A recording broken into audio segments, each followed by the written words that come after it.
também a grande investigação sobre pedofilia na Igreja Católica, que fez com que o Vaticano reconhecesse pedofilia de sacerdotes pela primeira vez Aqui no no Brasil. Brasil? É a primeira vez que isso acontece, isso até citado no... Isso que eu queria saber, como que chega para você isso? Você tem um cheiro do que está acontecendo e vai atrás, se aprofunda? Rogério, não há um único dia investigação. onde eu não receba pelo menos 10 denúncias. Ah, é? Da mais diversa assim, qualidade, algumas consistentes, outras não. Eu até me sinto frustrado porque eu não consigo contemplar toda essa demanda. Por que isso acontece? Porque no nosso país as pessoas não confiam totalmente nas nossas instituições, o que é muito triste. Claro que tem aí grandes promotores, tem grandes juízes, jornalista não é juiz, jornalista não é promotor. Mas é muito comum a população procurar um jornalista para resolver déficits de justiça. Nós somos um país profundamente injusto, principalmente se você sofre e padece da desigualdade social, desigualdade econômica, né? É uma história muito ampla essa. Mas eu sou muito procurado. Eu imagino. Então, não há um dia onde eu não recebo. Se eu abrir para você as minhas redes sociais e for aqui no Instagram, você vai ver a quantidade, mensagem. E eu fico triste por causa disso, porque eu não consigo atender a toda essa demanda. E como você entendeu? faz uma triagem? Eu fico orgulhoso porque as pessoas confiam em mim. A triagem é pelo grau de importância, mas também muitas vezes eu estou no meio de uma matéria, não consigo dar atenção, e aquela denúncia que está chegando, ela depende de uma ação rápida, e eu não consigo atender a isso.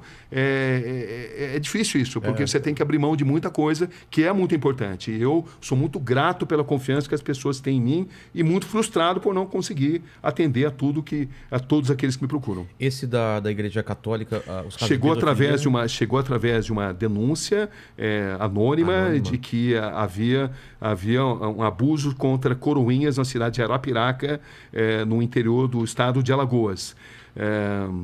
E me falaram, inclusive, da possibilidade de ter um vídeo. Eu fui para Arapiraca, descobri que esse vídeo de fato existia, mostrava ali um monsenhor, a figura mais poderosa da cidade, uma cidade de bom porte, no interior de Alagoas, numa relação sexual com um menor de idade. Com a investigação, nós descobrimos que essa relação sexual não era consentida.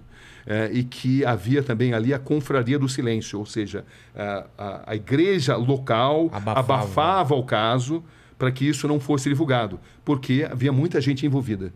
Essa que é a verdade. Então, a grande dificuldade nessa história foi de fazer com que as pessoas tivessem a coragem de denunciar. E para mostrar que essa imagem, que era de um coroinha, que passou a ser abusado desde 12, 13 anos, não era um fato isolado. E que não se tratava de um ato sexual consentido. Entendi. Um ato homossexual consentido, onde não caberia nenhum tipo de reportagem, porque a gente não faz reportagem sobre vida pessoal das pessoas. Entendi. Isso se tornou vida pessoal de indivíduos. Isso se tornou uma reportagem a partir do momento que a gente notou que havia toda uma estrutura destinada a abusar de menores, ganhando a confiança dessas pessoas, usando o poder da igreja local, e isso era feito de forma sistemática e com a complacência de boa parte da igreja. Claro que estamos falando de setores da igreja. A maioria da igreja não concorda com isso. O Papa atual é um Papa que tem feito um trabalho extraordinário. O Papa Francisco tem uma preocupação. Ele mudou a história da igreja porque ele é uma pessoa de muita dignidade, muito corajoso, e ele, de fato, fez uma revolução nisso daí. Mas na época em que a gente fez isso, não havia essa disposição. E eu lembro que no começo a gente sofreu ameaças, mas foram 7 documentários onde a gente foi evoluindo. As vítimas começaram a ganhar confiança depois do primeiro documentário.